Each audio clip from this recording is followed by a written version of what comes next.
Hello, and welcome to my Accounting 2310 discussion on how to factor accounts receivable or sell your accounts receivable. In my first example with you, I would like to have a goal of creating a journal entry to factor accounts receivable when there is no recourse provision in the facts, meaning whoever we sell these to, if they cannot collect from bad debts, will be required to suffer the loss of those bad debts. Let me put you on pause and I'll bring forward some facts.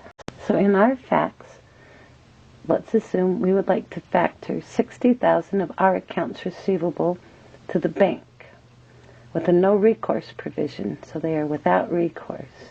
The bank will remit to us immediately 90% of that amount now, and they'll retain 10%. They'll remit the remaining 10% after they've collected the receivables, which they feel have a fair value of $5,000. The fair value is affected by the fact that some of the receivables will have sales returns and allowances and sales discounts taken against them. The bank is going to charge us a factoring fee of 2%. And so now, let's get down to our journal entry. And let's start making this journal entry with what we know. We know that we're going to get some cash now. We know we're going to get 90%. 90% of $60,000 is $54,000. And we also know that we are going to sell the bank 60,000 of our accounts receivable. That they are actually going to own them, that they now belong to the bank. I like to start by analyzing the difference. So let's analyze the difference in what we got and what we sold. Our accounts receivable was 60,000, and we received payment right now in the amount of 54,000. So the difference is 6,000. The bank has suggested that the fair value, and we probably agreed, we went along with it, of these receivables is 5,000. So you can see it's a $1,000 difference. And this $1,000 difference is probably for sales returns and allowances and discounts and things of that nature that the bank expects not to collect. So they think the likely amount they will collect of that is 5,000. From that, they would like to deduct our factoring fee, and our factoring fee is 2% of 60,000. 2% of 60,000 is $1,200. So the amount that will be due to us from the bank will be $3,800.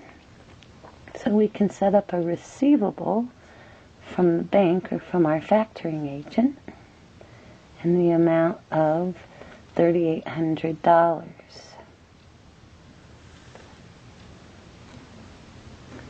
Now we just really need to recognize that we're going to have a loss on this. And you can mathematically determine the loss. You have 57,800 in debits and 60,000 in credits. So we need another $2,200 to make that balance. But I never like to just plug in a number. I like to understand it. So let's do a little bit more analysis.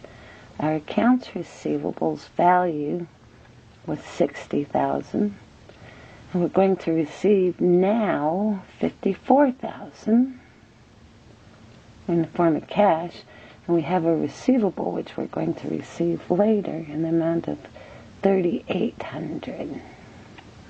So we'll subtract those two.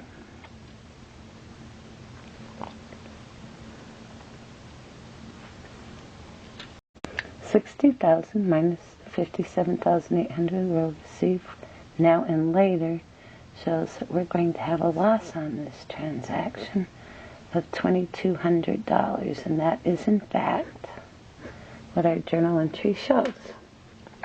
So this short pencast shows you how to factor accounts receivable without recourse provision. Thanks for joining me. My next pencast will look at a with recourse provision. Talk to you in a minute.